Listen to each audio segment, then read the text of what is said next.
Ladies and gentlemen, can we invite you to sit down?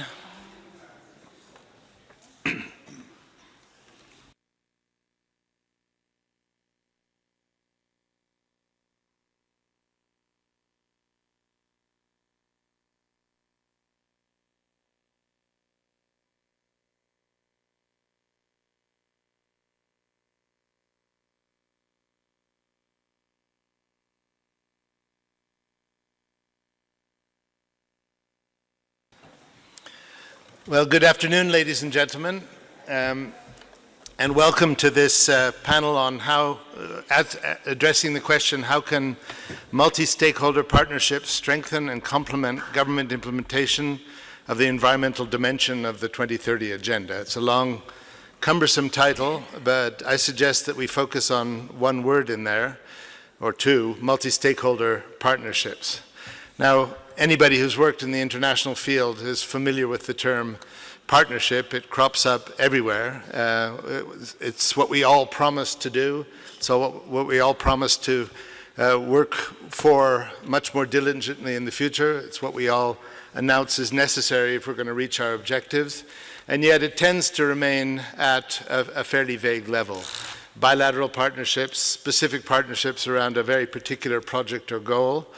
And if you were here this morning and listened to the Deputy Executive Director's talk, he reminded us that we are dealing here with the 2030 Agenda with a transformative challenge. We have to completely rethink the way we approach our challenge if we have a chance to achieve the Sustainable Development Goals by 2030. And I think everybody here is absolutely determined that we will succeed at that challenge.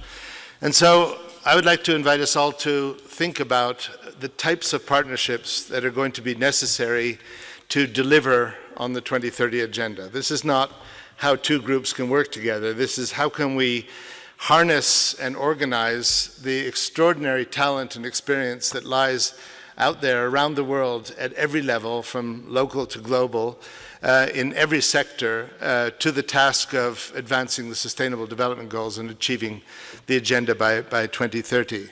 I would suggest that we need for that to show a considerably greater imagination in how we think of partnerships, how we approach partnerships, how we organize them, and who we involve in them. And I think that this challenge is something quite new for everybody.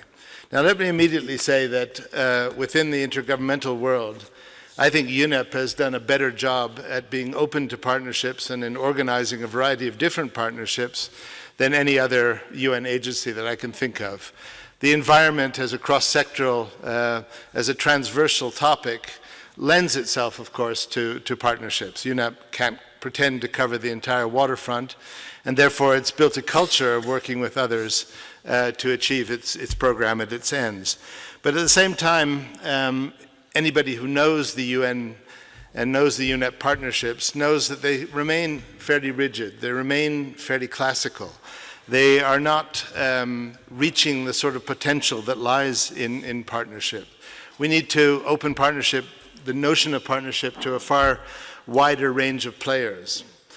And if we're going to upgrade partnerships and do far more of them in an environment where budget limitations continue to be a reality, where I think no intergovernmental organization is expecting a massive expansion of budget or staffing, we have to be very, very clear about the types of role that UNEP might play in making these partnerships possible. It's not obvious that UNEP should, for example, lead all of these partnerships. UNEP's role could be catalytic.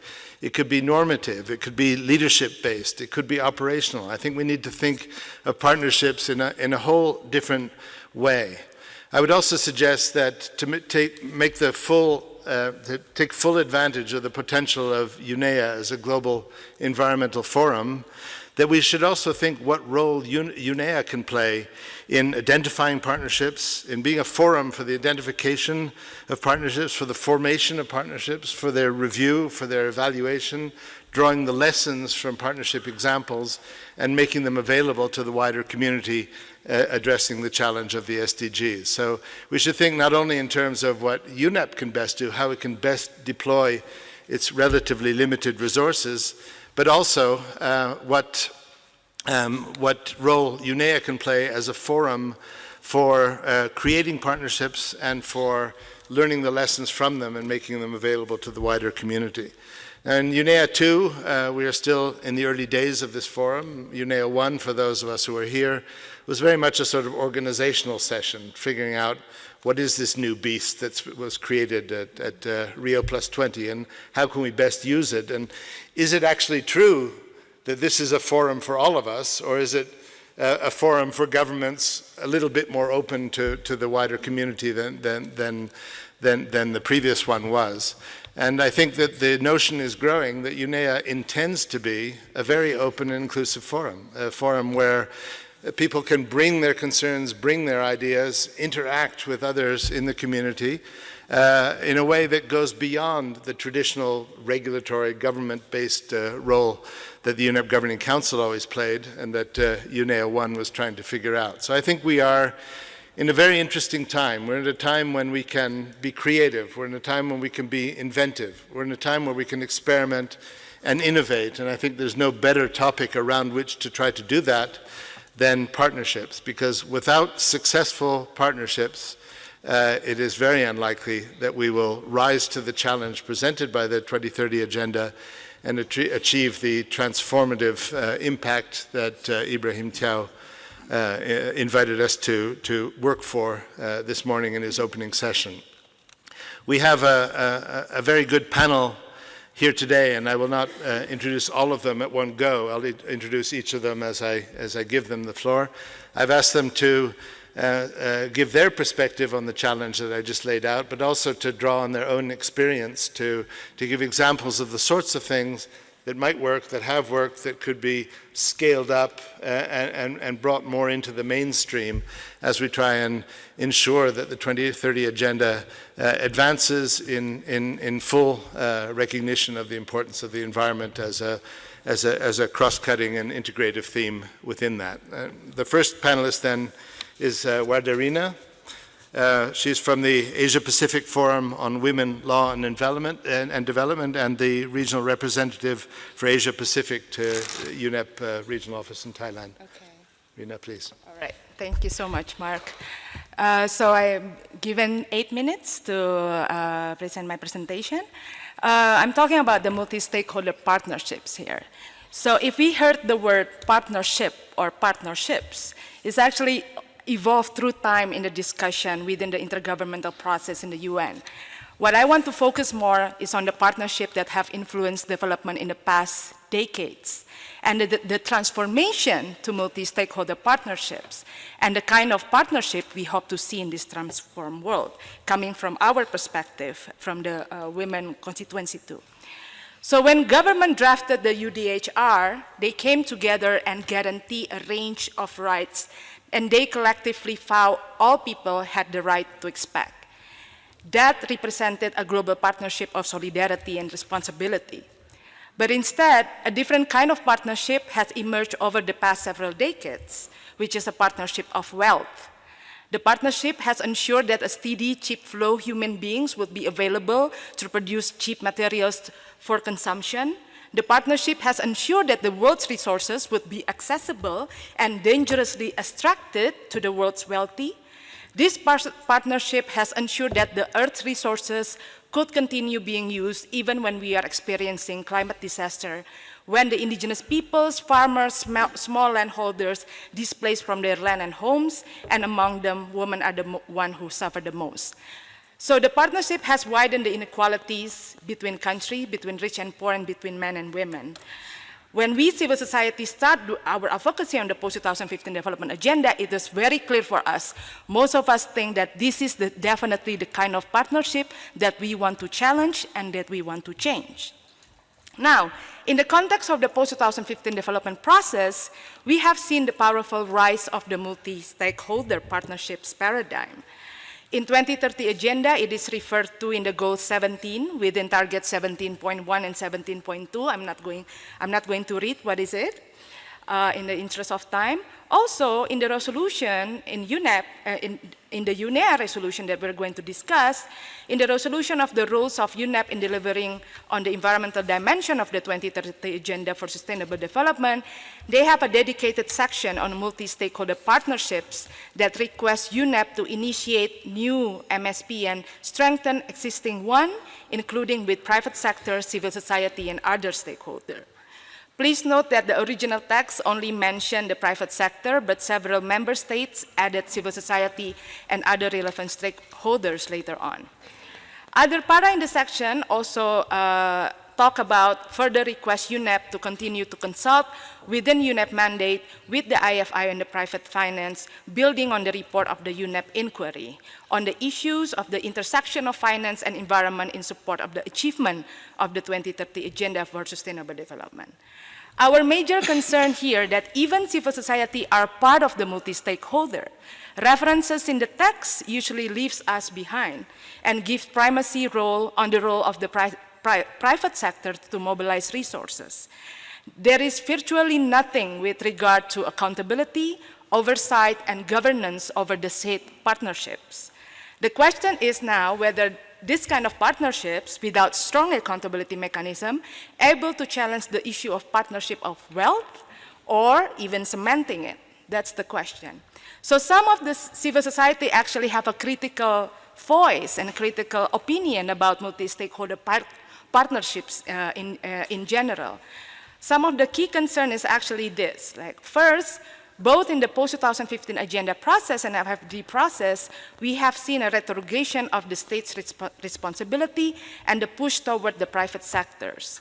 Second, the multi-stakeholder partnerships model relies on the willingness of the large corporation to report on their impact and voluntary commitments, and this approach evades the possibility of effective regulation of corporation by states, and instead reduce government, especially in developing countries, to become the creators of an enabling environment.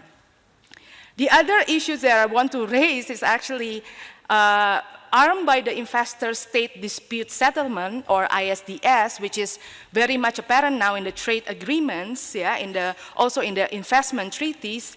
Many multinational corporations have sued governments in closed-door arbitration tribunal for introducing or amending regulations and policy that reduce their profits or potential profits, even if state regulations are intended to secure economic and social rights and prevent environmental harm.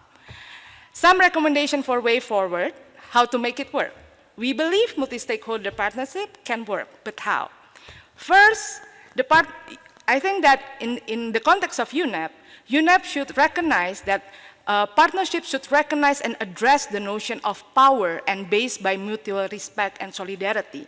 I'm a feminist, and as a feminist, we know more than most that an unequal partnerships and unequal power relations can only ever lead to violations and marginalizations.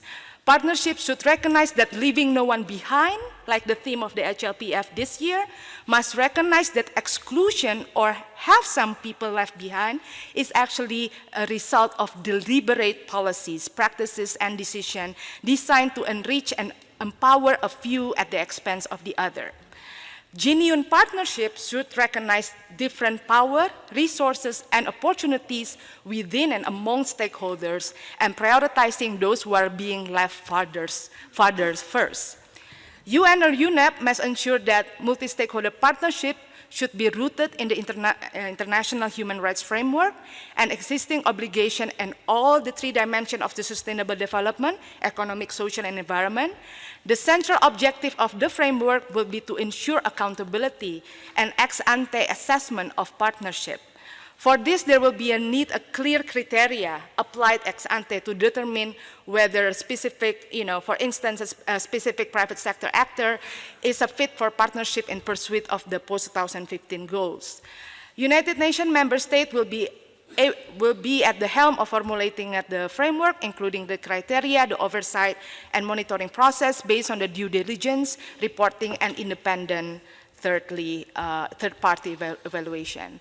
The criteria can include at least whether the private sector has an evidence-based history or current status of abusing human rights, including women's rights, or whether they have a history on abusing the cases on environment, including in their cross-border activities, the issue on tax evasion, and etc.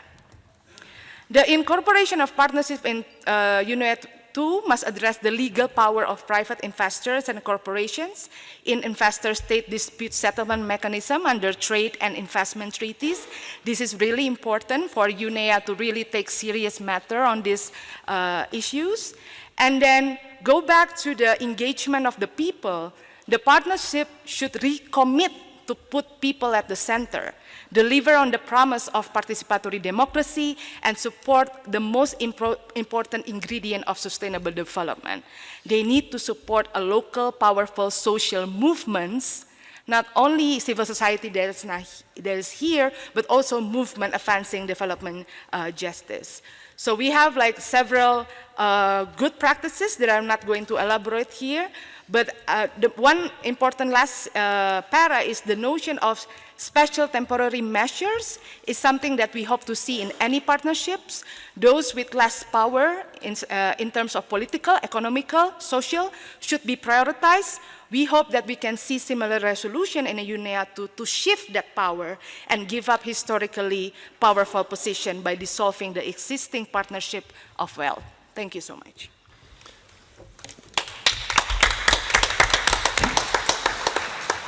Thank you very much, Rina, for getting us off to a rousing start. You have given us a lot to think about, and I think a number of extremely important messages that I hope we'll come back to in the conversation. Probably the main one is that partnership is not simply a decision to work together.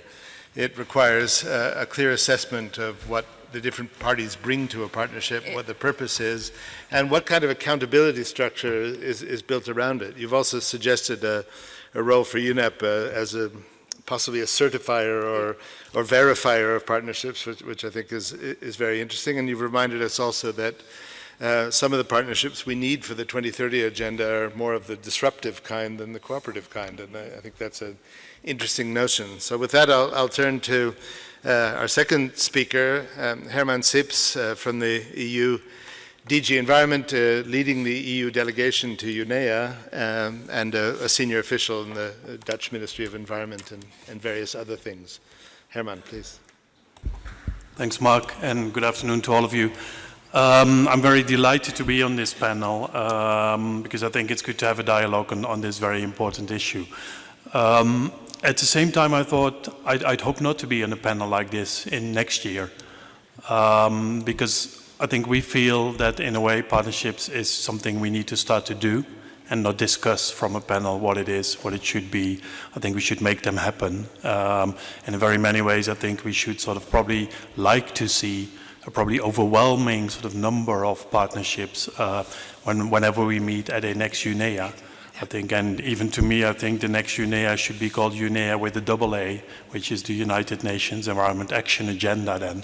Because I think that focus on partnerships and real tangible action, I think, should be at the core of many of the things we do. I think that almost goes without saying. It was already referred to by Vardarina. I think partnerships are at the core of the 2030 agenda. I think they are at the core of the medium-term strategy of UNEP. Yet it is a sort of almost unfulfilled promise. I think UNEP is in a good position. I think Mark referred to that. It has a decent track record. Yet if you read the medium-term strategy, it says, on top of my head, we will still fill yet another 16 partnerships. I think it would be a waste if we spend too much time on, let's say, in abstract discussing what they should be about. And I do understand all the concerns that were raised, especially also in this setting. But we should also try and see that we sort of make them happen and organize them, and while we organize them, take these concerns into consideration. And then UNEA could be a place where we see whether they actually deliver what they're meant to deliver. So that's then, it's then a catalytic sort of thing. It's where you be accountable, where you discuss next steps and so on. So that could be, I think, a very, very promising role of a next UNEA whenever we organize that. I think, so in that sense, we should walk our talk. Nationally and internationally. I think to give you one example from what we do in the Netherlands, I think we've got two examples on delivering on the global goals. We've got a global goals charter that was signed by 60 non-state actors, and they promised to work together to implement the Sustainable Development Goals within the Netherlands. So that's within our sort of Netherlands context. So that's a very promising one. And at the same time, in a broader sense, we've got something that are called Green Deals. And sort of speaking to what needs to happen, I think Mark referred to that. I think what we see as maybe still a bit traditional sort of divide is that obviously non-stakeholders sort of chip in their commitment and chip in their contribution, and governments basically are there to see how they can facilitate that, because very often I think legislation stands in the way of delivering effectively on partnerships. I think especially if you take partnerships in the sense that many of them who start to experiment, to pilot innovative, transformative approaches, you very easily, I think we've noticed that in a number of occasions around circular economy, there is a lot of very traditional sort of legislation that obviously blocks those kinds of partnerships. So, and then as a government, you should look at you should be willing to look at that piece of legislation, or at least allow in certain settings with accountability and so on, some room to experiment. So that's probably then sort of a debate on what is the ambition, where can you do, and where and how can you facilitate that as government by sort of creating the right sort of conditions. And on these green deals, I think we currently have 200 of them across probably the wide sort of environment agenda. But I think, as I said, we should also do that internationally, walk our talk. If there are 16 unfulfilled sort of partnerships within the medium-term strategy of UNEP, let's try and come up with ideas that can sort of, that are meaningful to the wider agenda, to the 2030 agenda, to those who currently lack access to many and are indeed, as Vadarina said, are left behind. What can we do in that account? I think then we can go two ways, it seems to me, because Mark asked how do you define partnerships? To me, it seems on one end you can have partnerships where you test innovative approaches, but at the same time, personally, but that's very personally, I'm sometimes getting a little bit frustrated by them, because in a way I think we know quite well in very many cases what needs to happen, and it's also a matter of rolling out already known practices. So you could also maybe have partnerships that really scale up and replicate existing practices, and then see and find partners around that can sort of help you to do that. And in very many cases, I think therefore there is a role for business. From our perspective, I think sometimes you will find partnerships where you probably don't expect them to find them, or where people tell you they will not be possible in that area. I think one of the areas I know, because I've been doing climate change for 7 years now, is that it's often contested that there is a private interest in adaptation. I do think there is, and if you do that carefully, I think in very many cases, you could sort of organize private partners around adaptation and resilience, and you could do that in a very, very decent way. And what we will launch at the end of this week is closely related in a way to that, because we will work with different partners in an approach that we call the Verified Conservation Areas approach, which we will launch as a sort of as an approach to protect our natural capital. It's a voluntary instrument, and it calls on non-state actors to formulate their ambition for biodiversity protection and ecosystem restoration, and report on their achievements in a transparent way. And the transparency will be sort of organized by putting all that in a registry, and that transparency and the verification of those efforts will also make it, in our view, interesting for private partners to start investing in that and be part of that. So that's something we hope to launch at the end of this week, and we sort of hope that we can have a further debate and involvement by many stakeholders along the way. So that's one of the examples where, not only in a Netherlands context, but in a very international context, we will sort of try and do our part to foster partnerships in that sense. Then lastly, I think, to conclude with that, although I already given it away, I think, but coming from the climate field, I think for a very long time, I think climate was a little bit like where maybe a little bit too much UNEA still is, that you have something where stakeholders discuss back to back, but slightly separate from the main meeting. There is an innovation expo throughout the week, but it's still partly sort of slightly detached from the main sort of thing, because the main thing is then still government to government. And I think sort of we moved away, I think, with the great success in Paris in climate from that, because we now got a Paris action agenda. We would very much hope that very soon, across the wider environment agenda, we would see an environmental action agenda. So therefore I said we need a UNEA with AA, so United Nations Environment Action Agenda, that we revisit and spur up. And I think my climate ambassador last time said on the Paris Action Agenda, and I think hopefully that will apply to the environment agenda in the broader sense as well, that should almost be like the launch of the new iPhone. I think people should be willing to sort of stand in line because there is something buzzing, and you would want to be part of it, and you probably want to see the new things and the new innovations, and you want to sort of have it because you think it sort of adds to the quality of your life. And I think if we could sort of organize meetings in next UNEA around partnerships like that, I think that would be a great contribution. Then we can forget about panels like this, and you don't have to listen to me that many much longer. Thank you very much.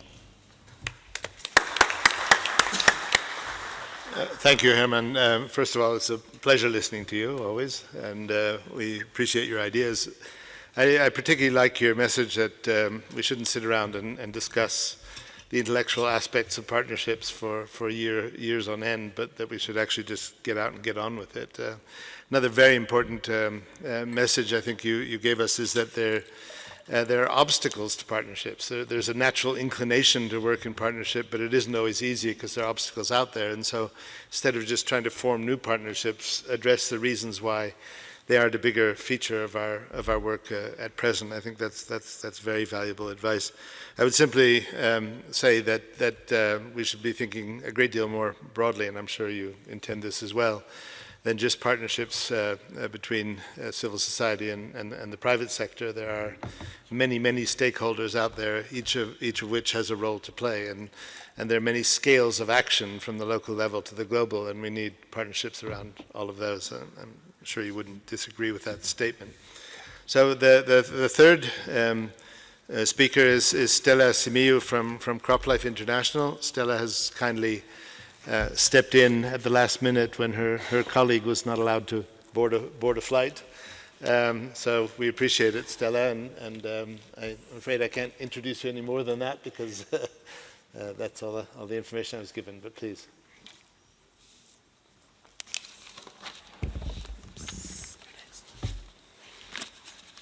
Yeah, I'm here representing our CropLife, the network of CropLife. If you can put for me the slides, please. Next. We are about, our mission includes the word sustainability, and it forms a central part of what we are, what we believe in, and what we do. So our mission is about sustainable agriculture and development, and also our values on sustainability. I will go to the three questions that we'll address for this meeting. Next, please. The first one is how we can make this new partnership approach work. The second one is how we can overcome the cultural barriers that have made partnership difficult in the past. And the last one is how to ramp up partnerships quickly so that we can have a real chance in realizing the 2030 agenda. So I'll focus on these three, giving examples of our spray service provider project, anti-counterfeiting program, and the container management. So on the first one, next slide, please. How can we overcome the cultural barriers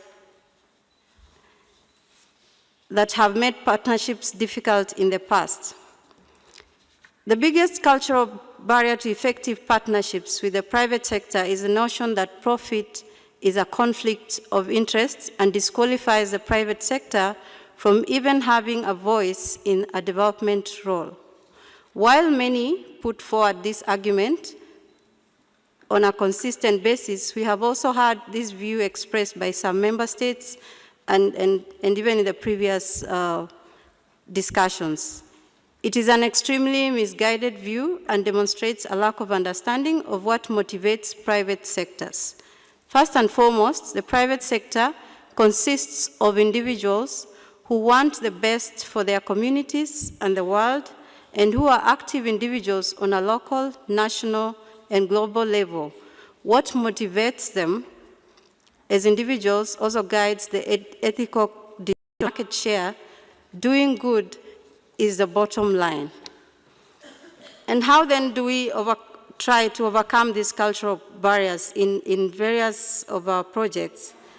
Is that we appreciate the link between business and environment. So to us, sustainability of the environment is key to success in our business.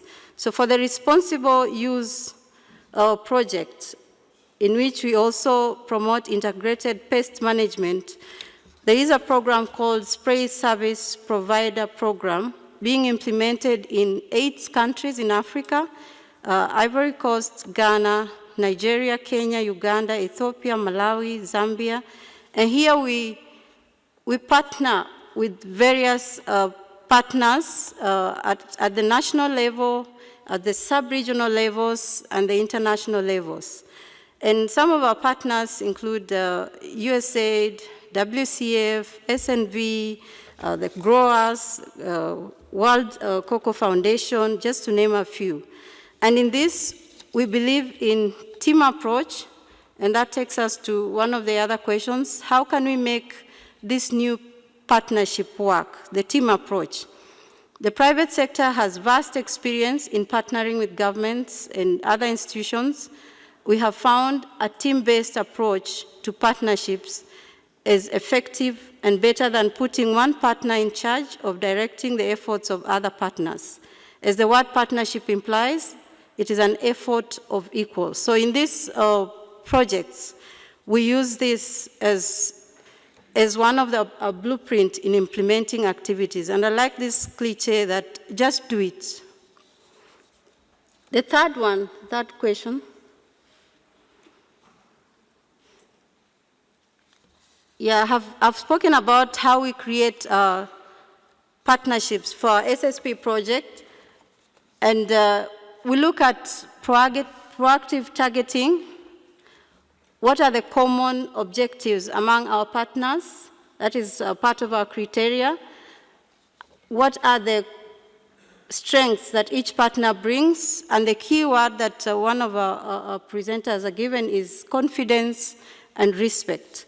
And then also the level of approach. At the national level, we have a platform for the national partners, regional and sub-regional and international. Then how best to ramp up partnerships quickly so that we can have a real chance of realizing the 2030 agenda? The first step is happening now. Next slide, please. The first step is happening now. Thanks to the discussions, we are addressing the barriers to effective partnerships, such as the roles and responsibilities and misunderstandings about culture and motives. But we need to quickly move beyond discussions about barriers and how to start or establish effective partnerships by starting to appreciate those that are in this meeting and those that are outside. What strengths can they bring in the partnership? As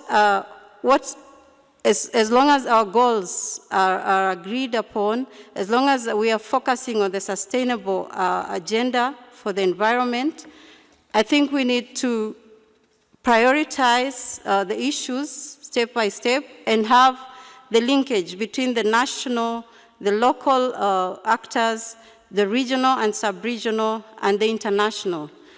And just bringing together synergies. What strength can each one of us bring on the table?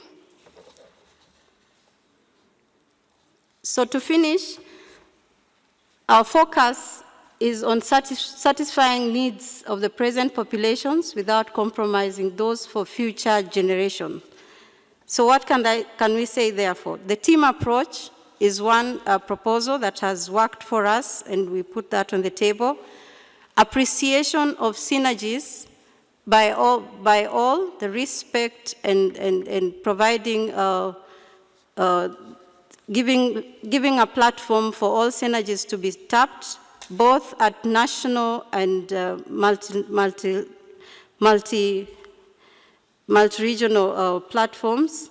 Then thirdly, to address the barriers, especially the notions about each other, and appreciate the business and environment links, that we need business for sustainability, and we need a sustainable environment for business to succeed.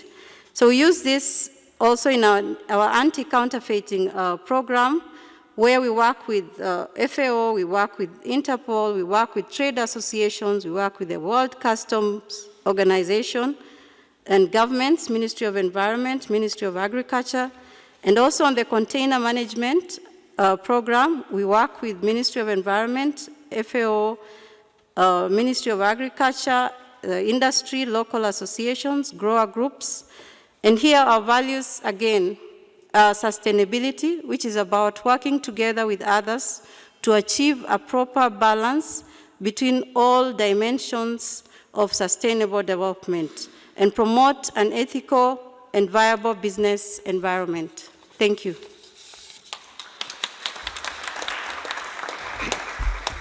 Thank you, Stella, for giving us a business perspective, and also for reminding us that, of course, any international business works through networks of partnerships as its normal mode of operation, and that there are lessons to be learned from that.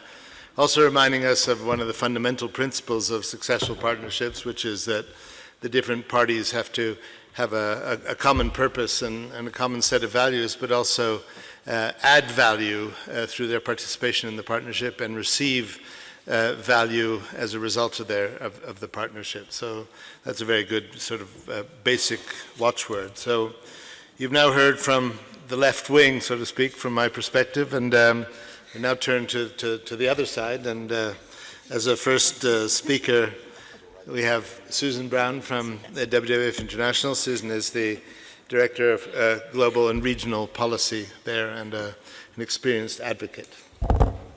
Thank you, Mark. So speaking from the right wing. It's their left wing. I'm on your left wing, his right wing. Okay, thank you very much. It's wonderful to be back here and this is absolutely my favourite UN conference, the one hosted by UNEP here on this campus. It's always got the most fantastic feeling, and it's great to be here. For me, in 25 years of advocacy work on sustainable development, the SDGs is the best opportunity I've ever seen. I think we can leverage so much of our agenda from this, from so many governments, and there's a lot of us that are used to working together that will work together in new ways, I hope, under this. And I liked the comment earlier about innovation. Maybe there's been a better opportunity before. People like Jan Gustav could let us know that, because he's seen all the opportunities we've had for the last 40 years. But this one feels like a great one to go for. And I think it has, what we've done so far for sustainable development hasn't worked. And so this is our opportunity to be creative, be opportunistic, and the trick is then to be meaningful about it. I like the sort of things we've been hearing so far about equitable relationships, about transparency, and I'd like to add in mutually beneficial, because we need reasons to be together. And perhaps part of the trick is not to try to take on everybody's philosophy in order to work together, but to be a little bit more action-oriented, a little bit more task-oriented. Obviously, within that, there's trade-offs, because these are complex relationships and our comfort zones are going to be quite different. But many of us have tried partnerships so far across so many different ways, and I can see FSC here. I know that they're Hi, John. I can see, I was really keen to hear Alison's comment before from the unions about their pensions work. There's some really interesting work out there, and to be able to build on some of those practices is great. I also wanted to put one other thing into the conversation. We talked earlier about running things through UNEP and UNEA or through the UN partnerships. That will get us so far and that will be appropriate, but sometimes bilateral relationships are going to be a bit leaner and a bit faster, and certainly we should be flexible in terms of that as well. I think it's very important, the accountability and transparency aspects of this, and we all need to be accountable. None of us are going to get this right perfectly to fit everybody else's agenda, everybody else's needs. So I think transparency, let the sun shine in, be accountable all the way through, and plenty of us will hold each other to account for that. I think the private sector piece is an interesting one. I know that during the SDG negotiations, WWF took a very, we put a lot of investment into these negotiations, and I had three companies come to me during the first couple of years to say, look, we're interested in this, can we work with you? And with the best will in the world, I could not find an easy way to work with individual private sector companies on SDG member state negotiations. So I think there are going to be new relationships on the implementation side of things, and we are going to have to sit down and work honestly towards an agenda together, but there's plenty of potential to do that. I think the relationships themselves need to be strategic. For us, we focus on the whole sustainable consumption and production supply chain, which Charlie will be pleased to hear if he's in the room. Sorry? Yes. So the example that I brought today was just to focus in that area. The other, and I'll go into that in a second, the systems thinking approach is a key one for us to look at the interrelationships, and there I'm going to raise issues around the conflict with the agenda to watch out for. As much as we will work together for SDGs, that's only going to be a small part of the economy, a small part of the energy that's happening, and we really need to push for policy coherence and to avoid conflict and distortions there. I'm going to raise subsidies, not because Mark's paid me to do so, but that's certainly one that we need to get at. Just two more points from us. I thought I'd raise an example around the Coral Triangle just to show you the complex set of relationships that we're working on. And there we're working on fisheries issues, and we work across with the Asian Development Bank, with the Global Environment Facility, the World Bank and the KfW Development Bank, so that's from the public sector finance. We work with private sector finance. We work across various projects with other NGOs, some of the big ones like Conservation International or the Nature Conservancy, but also with small sustainable livelihood groups that might be looking at just one particular fish, one particular area, one particular village. We're working on with the Marine Stewardship Council, with a number of governments, Indonesia, Palau, the US. We work with a whole lot of private sector companies, whether they're aquaculture companies or fisheries organisations, with dozens and dozens of them. And across all of these partnerships, the issues that we're getting at are around bycatch, sustainable management, accreditation, quotas, levies, surveillance and monitoring, illegality, flag state issues with shipping, fisheries improvement programs, protected areas, small-scale fisheries, traceabilities, farmed fish, electronic catch documentation, mangroves, reef protection, acidification. I say this not to give you a great big long shopping list, but just to show you that in one particular area, around one or two particular targets under the Sustainable Development Goals, these are the sorts of things that you can start digging into. Finally, I'd like to finish by extending Herman's metaphor on the iPhone, which I thought was just brilliant. And I thought, yes, I'd like to stand in line for active partnerships like the iPhone too.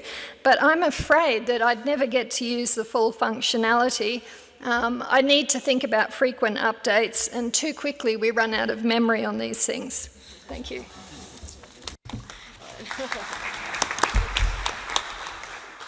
Thank you very much, Susan. Not to mention the fact that the battery's lousy. But still, it's nice to have some florid imagery to illustrate the points that are being made, and some very important points are being made. Susan reminded us that we are now in a new phase. We're moving forward very quickly towards implementation. People have said that you can get away in 2016 with trying to get organized for the SDGs, but as of January 1st, we better be in full implementation mode if we're going to do this. And figuring out partnerships is a very important part of it. I'm glad you again reminded us of the need for policy coherence, because without the sort of alignment of policies behind the broad goals of the agenda, we will simply never get there. And I hope in the conversation we can come back to the example of the 10 YFP that you mentioned with Charlie in the room, so we can come back to that. So my next speaker is Luther Annecourt, who's the regional representative of IUCN. Now, IUCN, of course, as you all know, is already a partnership by its very nature between governments and government departments and civil society. So, Luther, would you give us your perspective on this issue? Thank you very much, Mark. Like the previous speakers, I would just want to express my gratitude for being a part of this discussion this afternoon. And in line with what has already been said, I would like to start by emphasizing that no one sector in society can deliver the complexities of sustainable development alone, and therefore the growing feature and the need for strategic alliances between different stakeholder groups, private sector, civil society, and governments. The concept of multi-stakeholder partnerships as an instrument for achieving development goals seems to be sound, particularly when stakeholders with unique complementary strength or core competencies add value to development efforts and pool their resources and assets in solving societal problems. And this seems to be well agreed. So the big question is, why is it that multi-stakeholder partnerships do not work, or how do we make them work? First, I think the central test seems to be revolving around the nurturing of a working relationship. And this has already been mentioned because it is based on principles, it's based on behaviors. And that's why we talk about trust, that's why we talk about mutual respect, we talk about open communication. But I think much more than that, in the space where various stakeholders come together, they bring their organizational mandates, interests, competencies, and don't forget weaknesses to the partnership. And therefore, without acknowledging these factors and without processes in place to facilitate negotiations among stakeholders for optimal outcomes, effective multiple stakeholder partnerships will not emerge. The second point I wanted to bring out was that it is also important to know that, the Sustainable Development Goals provides for us a big framework for which, or a lens for which we see societal problems and how complex they are. But it is important to determine that multiple stakeholder partnerships approach will be the more effective way to deliver than the other conventional approaches. And this does not mean that the other approaches no longer work. For example, the client-contractor relationships or the outsourcing arrangements, those will still be there. And I think they do have a place, but we do need to determine very clearly where is it, at which point do multi-stakeholder partnerships deliver. I know that we are still in an era where we are talking about public-private partnerships, which was another coined term, but of course in the conventional sense, it is a collaboration on financing and even though there will be aspects of resourcing and project management aligned to it. But one major part that we need to underline about public-private partnerships is the fact that the idea remained to shift responsibility of risk from one part of society to another, usually from government to the private sector. And we are saying that in multi-stakeholder partnerships, what is unique is that it's both unique in character and substance. They're generally directed at problems and challenges of sustainable development, from environmental protection and management to social inclusion and sustainable economic growth. So they are about sharing.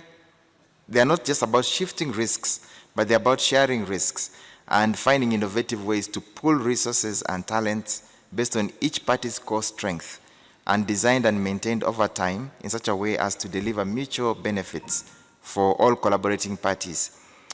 I would just want to say that, in terms of IUCN, we are a democratic union, so we do have government members, we do have NGO members, and just by virtue of that, we convene multi-stakeholder dialogues. Usually, the main one, which is well known, is the World Conservation Congress. Now, in the World Conservation Congress, the whole framework, and this speaks to the point of what will be the role of UNEA in convening or being a partnership convener for multi-stakeholder partnerships. I think that probably one learning from IUCN is that in convening the World Conservation Congress, it is actually the people's agenda. And so in that, it helps to elevate and bring societal issues for which we can be able to propose meaningful direction. And it is no wonder that through the World Conservation Congress, a number of conventions that do exist today have actually emerged out of that. The second example I wanted to give is related to where we deliver on the ground. And there is a program that we call Sustain Africa. Sustain Africa is a sustainability and inclusion strategy for growth corridors in Africa. The aim is to facilitate greening of growth that is inclusive and climate resilient. Working at multiple levels, it integrates water, land, and ecosystem management with sustainable business to demonstrate inclusive green growth using a landscape approach. The aim of the partnership is to ensure the investment flowing into growth corridors include solutions for sustainability of water, land, and ecosystems that are socially inclusive and build resilience to climate. This is currently in the Southern Agricultural Growth Corridor in Tanzania and in the Zambezi Valley Development Corridor in Mozambique.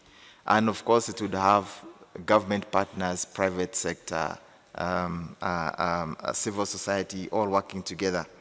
So some two quick lessons out of this example that I've just given. First, we need to ask ourselves, do we need a multi-stakeholder approach? And it seems to, a multi-stakeholder approach seems to work best where there are a lot of unresolved challenges, and for which other more non-conventional approaches do not work or have failed. And this seems to be one big success because the demand is actually there and we don't have to force anyone, we don't have to convince anyone. People come into the partnership when they are ready and eager because they see it as a solution. So multi-stakeholder partnerships is not just a way of organizing, but it's actually a means to addressing societal challenges.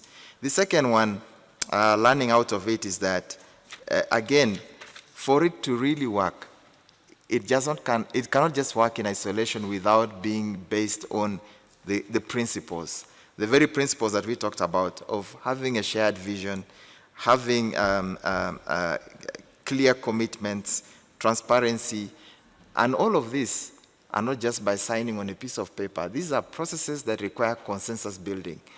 And that's for us is a big learning because then the ownership is by all sectors. Of course, it would have issues to do with how we balance and use the use of power in these relationships.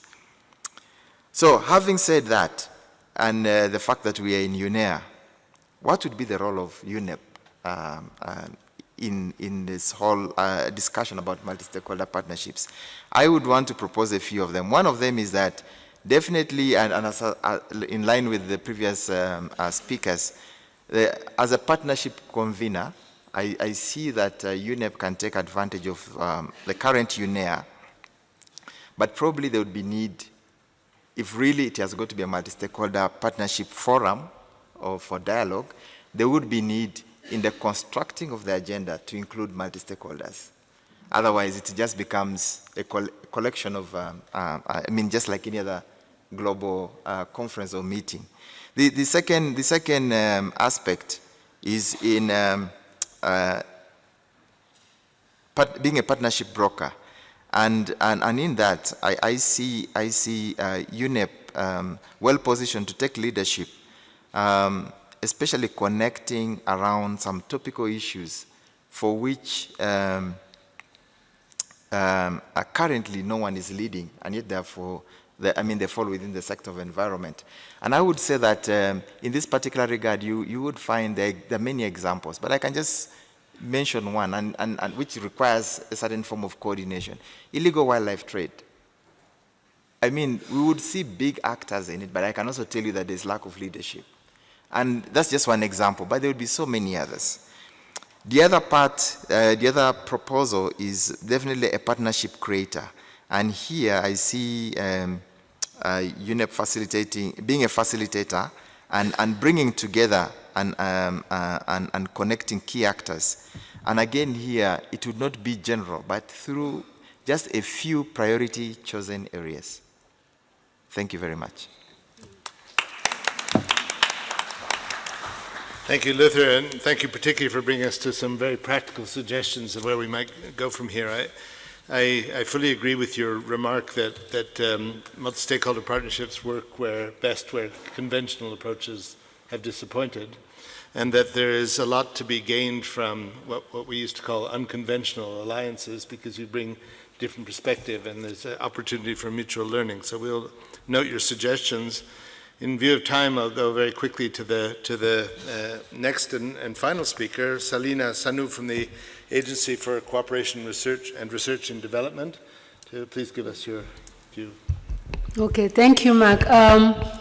The beauty about speaking last is always that your time is cut short and you have little to say. So I feel very privileged for that particular reason. I just want to say that I am representing ACCORD, but I'm also representing the African Working Group for Sustainable Development Goals and also Action for Development Goals, a global platform that we recently set up in Istanbul and launched in Bogota.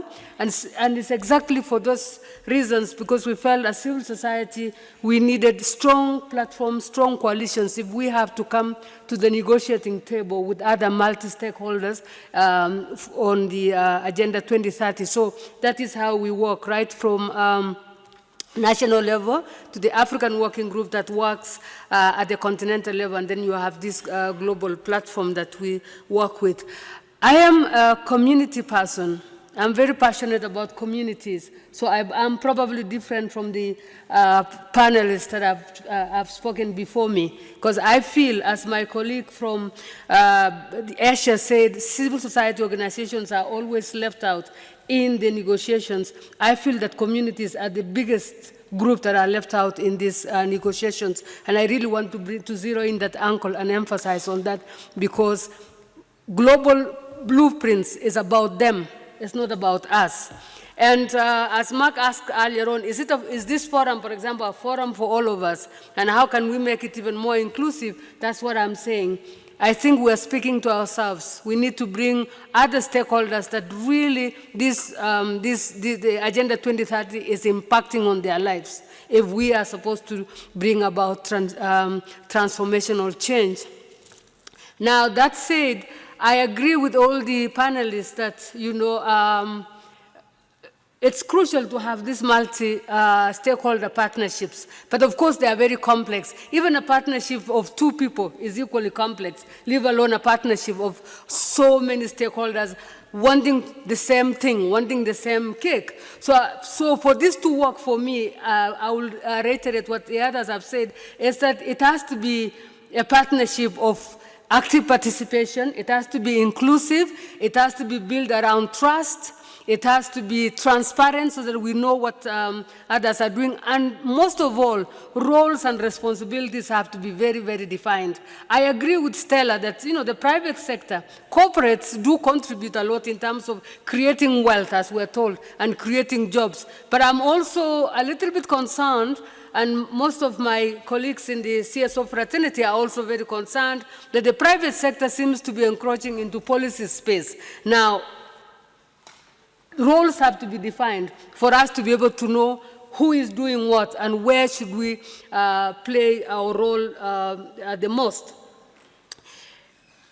The multi-stakeholders, why? Why do we want them? We really want them now more than ever because they can help generate alternate evidence to what governments are doing. They bring in another angle, they bring in something else, and they draw attention to gaps. At the same time, they also address or fill these gaps through their own initiatives. So it is important that we have them. Multi-stakeholder approach brings about greater potential for changing mindsets around crucial issues. So the private sector, for instance, has a lot to offer because it's also making us see things in different ways that we can actually emulate and try to implement those particular things. So they bring about these minds, it makes us change. Other partners within the multi-stakeholder platform will help us change our mindsets, leave our comfort zones, and contribute in a much more meaningful way. So therefore, in the multi-stakeholder approach, everybody has something to bring to the table. And everybody must accept to be held accountable for these relationships to work.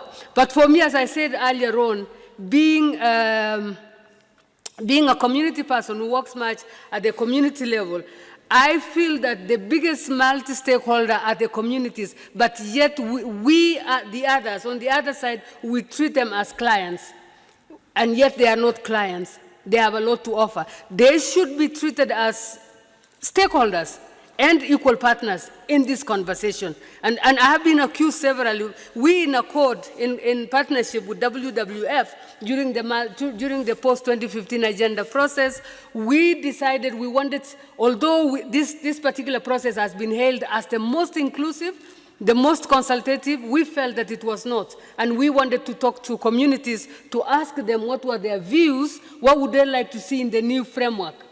And we came up with this flagship report, which has plenty of recommendations, and you would be surprised as what communities are saying. They have a lot to tell you. They are not coming with a clean slate. They have things, especially when we were talking to them about the environment and climate change. They had a lot of things to tell you. They would tell you, you know, things have changed. In a very simple way, they would say, things have changed, you know. The rains used to come like this. Now the rains are not coming like that. Now you have drought in places where there was rain, and you have rain in places where there was drought. What has happened? So these are not people who are coming into the platform with or to this relationship with a clean slate. They are bringing in information. So we need to consult them as much as possible.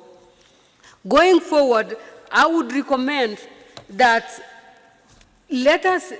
Goal 17 brings to us a shift away from Goal 8.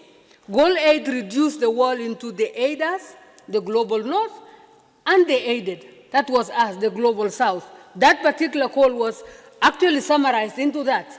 The Goal 17 should not be like that. Goal 17 should be much more inclusive, much more vibrant, and should build more partnerships of this nature. So going forward, for me, for UNE, I would say that we need to build the space, the platform for all stakeholders to be at the table.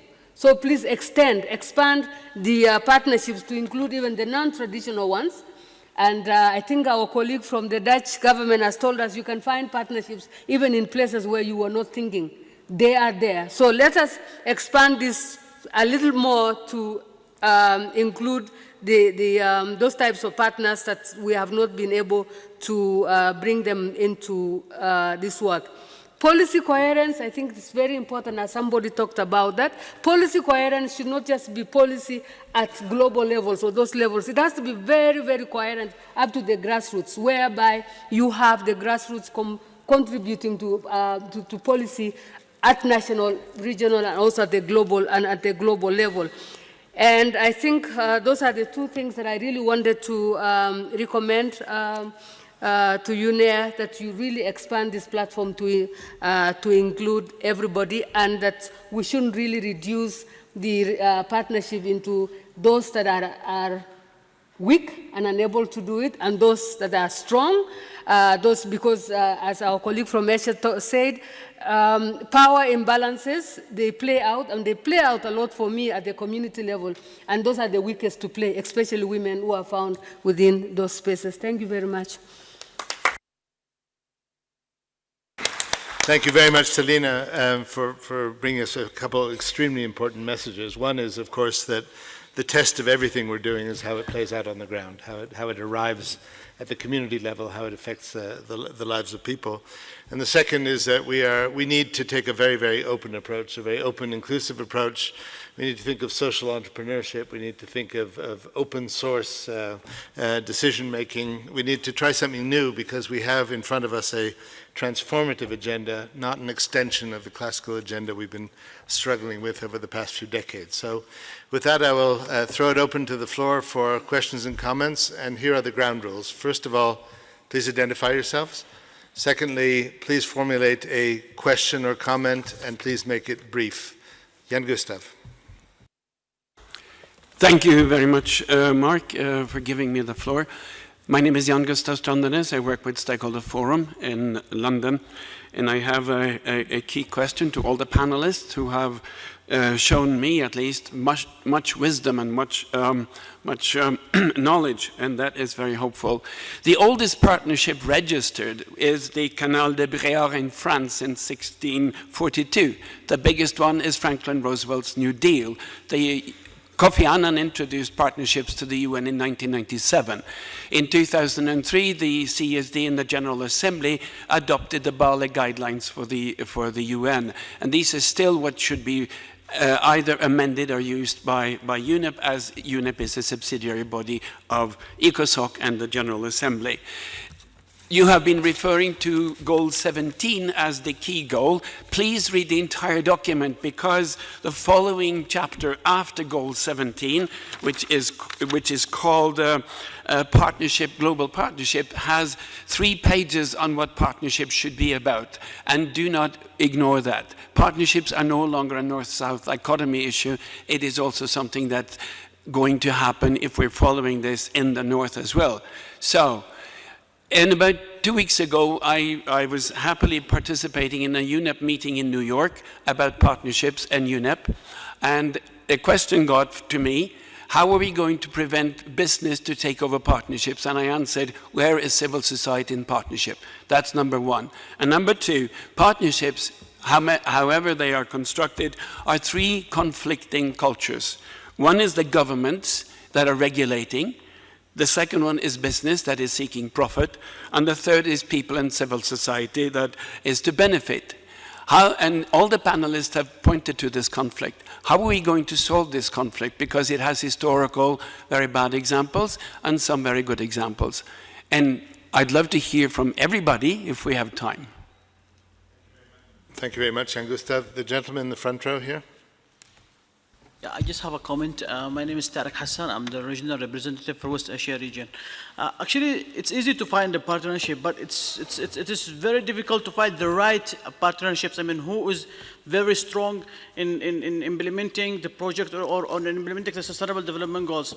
Another thing is there any policy or a strategy that measure the weak partnership from strong partnerships that will lead, to have a good partnerships with either civil societies or whatever, and stakeholders. And may I know what is the best method to have a good partnerships that will achieve the Sustainable Development Goals? Thank you. Thank you very much for some sharp questions and very precise. Farouk? Thank you, Mr. Chair. My name is Faroukula from Stakeholder Forum. I agree with everything the panelists have said. It's been an excellent presentation, but particularly I'd like to zero in on your opening comments, Mark.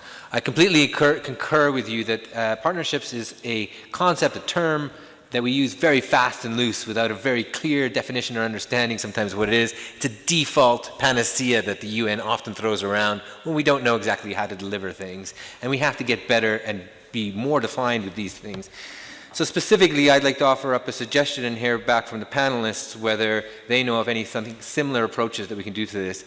Stakeholder Forum recently produced a report called Seeing the Whole, which tried to pioneer a new methodology to identify interlinkages within SDG targets. Of course, multi-stakeholder partnerships need to be defined by a defining characteristic of the entire agenda, that is integration, interlinkages being a key aspect of those. And what we found in our analysis is that identifying interlinkages could be the precursor and the defining characteristic to determine what these partnerships are. So I'll give you a quick example, and then I'll ask a question, if I may. In our analysis, we found one of the strongest relationships was from the SCP Goal 12 to target 3.4 in the health goal. So 3.4 is about substantially reducing the number of deaths from chemicals. That is an outcome. The health community isn't told how to do that. 12.4 is about to sustainably manage chemicals. Therefore, all of a sudden, you have a relationship defined where the health community, in order to achieve 3.4, has to work with the SCP community to achieve 12.4, then by nature, 3.9 will be achieved. So all of a sudden, this kind of interlinkage analysis and the methodology we prescribe gives us the basis for understanding what exactly these partnerships are, what the relationships have to be, the sequence of events that need to occur for them to be achieved, and the way in which people need to support each other in their goals and their targets to achieve somebody else's goals and targets. My question then is whether this kind of analysis, this methodology from this report is something the panelists would support, and if they know of any examples of where this is being done, similar to this. I don't know of anything like this myself beyond our work, but I'd love to hear from the panelists whether they think this is a good idea, and whether anybody would like to join us for the full-blown report that we're planning to do. So this report I mentioned is a pilot. We are now applying this methodology to the entire framework, and we're looking for partners. Thank you. Thanks, Farouk. I'm sure there'll be a lot of demand for that. I'm the policeman in this thing, unfortunately. I would love to go on discussing this all afternoon. I think it would be well worth it. I'm just going to allow a few more comments, and they'll have to be extremely brief because I want the panel, I want to give the panel a chance to react, and we have to vacate this room fairly shortly. So the four are the gentleman with his hand up there, this gentleman there, Noreen and Charlie, and I'm sorry for the others. I wish I could include you. So please, brief, to the point, and if possible, formulate a question for the panel. Good. Thank you very much, Mark. I think that my question is about the fact that it's about social entrepreneurship, and I want to, I forgot one rule. My name is George Sikulu, and I represent conservation, animal welfare conservation. So, why is it that though social entrepreneurship is the kind of thing that will give us the balance between the two extremes of what we talk about, public and private sector, with the public being on the extreme of driving social services, sometimes at the expense of efficiency, and with private sector being at the extreme of driving profits, sometimes at the expense of social services. And there is an in-between position, which is social entrepreneurship. We seem to know it. All our documents, in most cases, seem to have that in the heart of their stakeholder analysis. And we don't seem to go beyond that. In fact, most of our strategy documents don't end up mentioning anything like that in their either key outcomes or in their outputs. So my question is, what is it about social entrepreneurship that is difficult to implement that makes so many of us not have it targeted? Thank you. Thank you very much. The gentleman over here. You. Thanks. I'm Leo Williams. I'm the former director of Beyond 2015, which was a global CSO coalition working on Agenda 2030, and currently founding a multi-stakeholder partnership working on sustainable consumption and production called Transform Together, which is being launched later in the week. Just a couple of comments, questions, if I may. One of the things I think we saw was really powerful during the post-2015 negotiations was the strong partnership between environmental organizations and development organizations, which really led us to the transformative agenda we see today, which Susan has said, and I think I agree with it, is one of the best opportunities we have to push forward on this kind of agenda at the moment.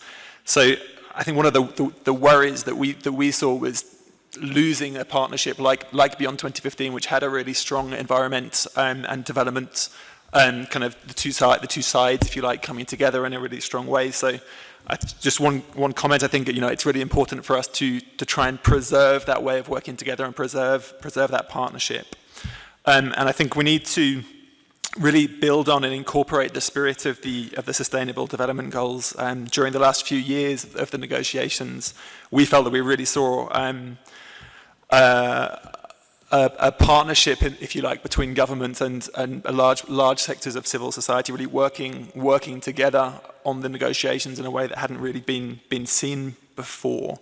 And I agree with many of the panelists that many of us are uncomfortable working with businesses and governments, but I think that for the implementation of the truly transformative agenda, I think that we're all going to have to adapt to some extent to make that happen. And I guess I wonder if there's a clear role for UNEP here, speaking from the vantage point of a civil society person who's in the process of setting up a multi-stakeholder partnership between civil society, governments and business, whether UNEP, with the experience that they have over recent years and historically, can help building those links with progressive and strategic businesses and governments when some of those relationships simply don't exist at the moment. Thanks. We'll keep the last two comments even briefer. Noreen? I just want to thank the panelists for excellent presentations. I've been working on multi-stakeholder partnerships a long time, and I learned something from all of you. So the agenda for 2030 has summoned forth a big wave of multi-stakeholder partnerships, and hopefully there'll be more of them. But one of the things that concerns me is the lack of institutional infrastructure yet to support what is that big wave. A number of both the panelists and some of the questions have talked about concerns about power imbalances and working with private sector, working with governments or what have you. But actually that's the role of an organization like UNEP or the Dutch government, is to provide a kind of a safe space where a multi-stakeholder partnership can function with the right context. So I guess I'd like to hear from the panelists a little bit about what they see as priorities for institutional infrastructure to hopefully support this wave of multi-stakeholder partnerships and help, maintain the right relationships among the stakeholders so that they feel confident and that this is actually a collaborative venture. I mean, we're fortunate in UNEP that we have a good team supporting us here, but without naming any names, I'm not sure that's true everywhere else in the UN system. Thank you. Thanks very much. And last but not least, Charlie Haden-Clarke. Thank you, Mark. My name is Charlie Haden-Clarke. I'm the head of the 10YFP Secretariat based in UNEP. I would completely agree with Sue that the SDGs are our best chance in at least 2 decades to really work well on sustainable development.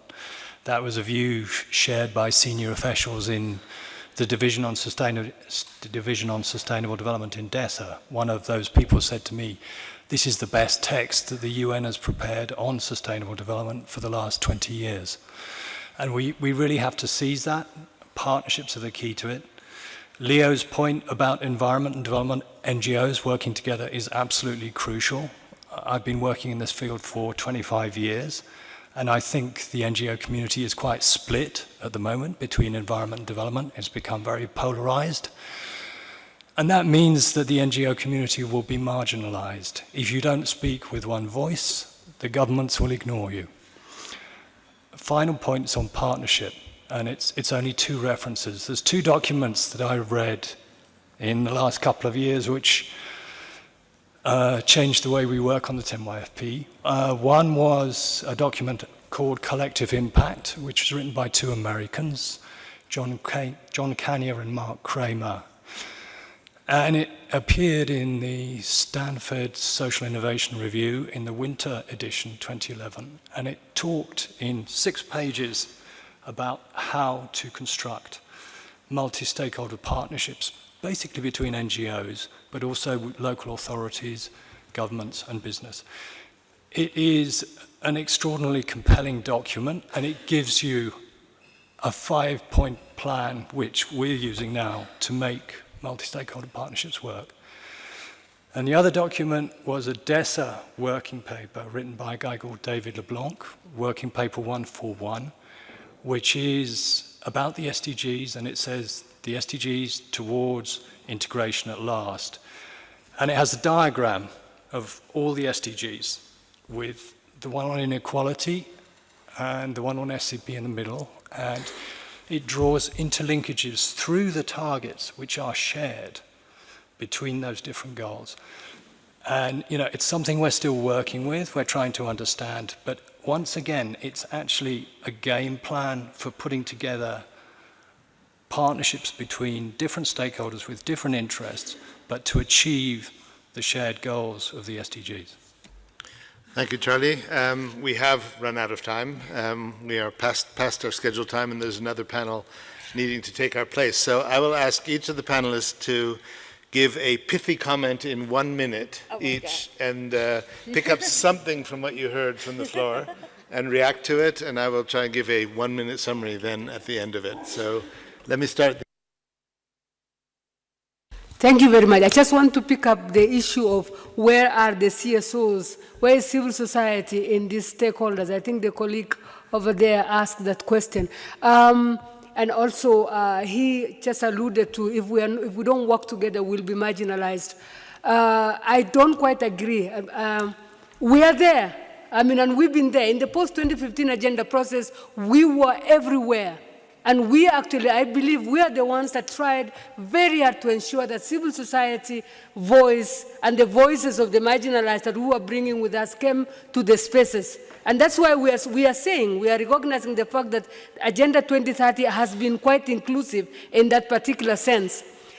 We've been accused of working in silos, working in our comfort zones, and bringing in a lot of priorities onto the table and not speaking together. We've come a long way. I don't think we make the big noise anymore without the evidence. We bring in a lot of evidence into what we do, and we are sitting at the table with all the stakeholders today, as opposed to many years ago. But I want to draw your attention to the fact that our space is also diminished. Our space is so diminished. There are countries in this continent, for example, that have put laws in place that have really curtailed our efforts. Thank you. Luther, 1 minute.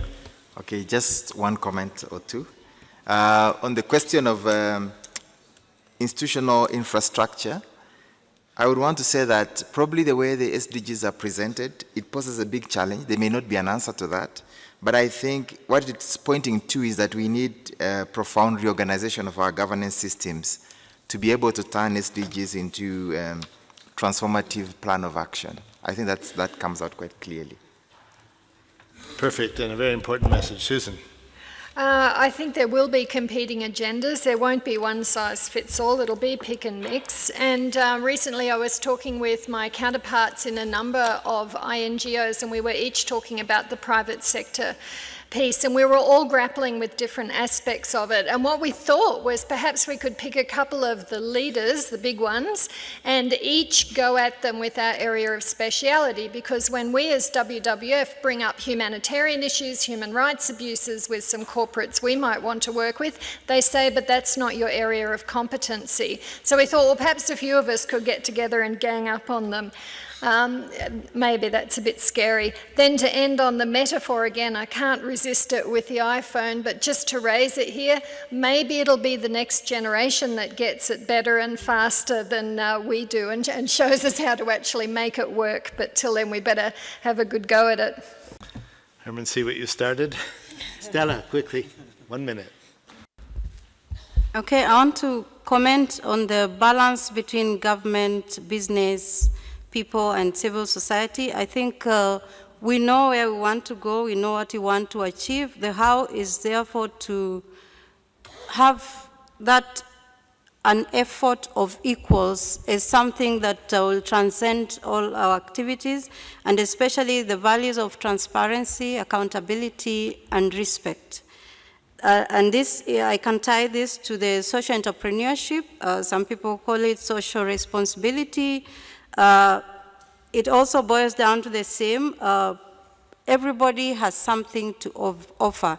So what we need is to identify what is their complementary participation, what is the benefit they are bringing on the table, and then use that as a way of putting together a right partnership. How to measure? Again, it's the goals. Where do you want to go? And how do we want to achieve that, and have ways of monitoring and evaluating what we are doing on periodic basis. Thank you. Thank you very much. Now the representative of Apple here, Herman. Thanks. I'm going to kill that image then straight away. I started to feel a little bit weary about the sort of reflections of how do we avoid business to take over and conflicting roles and all these kind of notions, because I do think that's the framing we should not sort of try and entertain. I think I would sort of see it in a framing where we see partnerships in the spirit of synergy, mutual gains, I think, where we find opportunities to make meetings like this, and that's why I spoke about the United Nations Environment Action Agenda as enticing, stimulating sort of opportunities to engage. And I don't think that rubber stamping by the UN is very enticing to many partners. So there is an issue to think about, not to disregard issues around transparency and accountability, not at all. So we should sort of probably also think that there is a growing practice where anything around partnerships outside is already done, and there is a growing practice. We know how to do it, but suddenly when we're in the UN, then suddenly becomes very complicated. So we should bring that in, use, I think, opportunities like UNEA, the United Nations Environment Action Agenda, as a yearly update, have the customer review and hold each other accountable, but most of all, stimulate each other to go the next mile. And I don't know whether that's an iPhone 7 or any other phone or any other innovation, just to kill that right away. I don't care as long as people get in line and as long as it delivers on very crucial goals and we leave nobody behind. Thank you. Thank you. Sounds like Deng Xiaoping with the white and black cats. Rina, last word. Okay. 1 minute. All right, 1 minute. So as much as I want to actually talking about the move on, the discussion on barriers and actually go towards the multi-stakeholder partnership here and now, but I just want to reflect again that recognizing the barriers, recognizing the gap is actually the important thing for us to be able to strategize and formulate the institutional platform for this multi-stakeholder partnerships. So that's actually where the CSO able to also have our role. Our role in the multi-stakeholder partnership is capable of both enhancing accountability to citizens and supporting the most important ingredient for sustainable development. I agree totally what Salina said, that it's not about